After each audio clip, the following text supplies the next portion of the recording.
আমরা সবাই ক্লান্ত, বিকাল হয়ে গেছে। আচ্ছা আমরা সবাই এই জায়গায় থাকবো।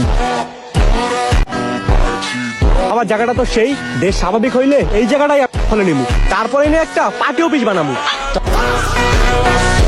তারপর জানি কি সভাপতি পদ পাচ্ছি যাই না। সামসা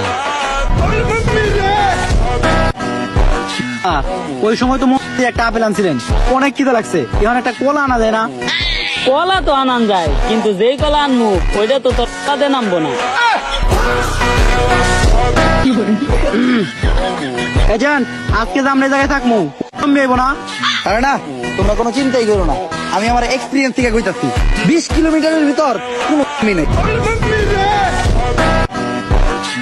তোর এটা মুখ না যাই কর তার উল্টা হয়। এই জায়গায় তো অনেকগুলা, ওকে থেকে বাঁচার উপায় কি? কেউ ভয় পাইও না, উপায় একটা আছে, দৌড়া।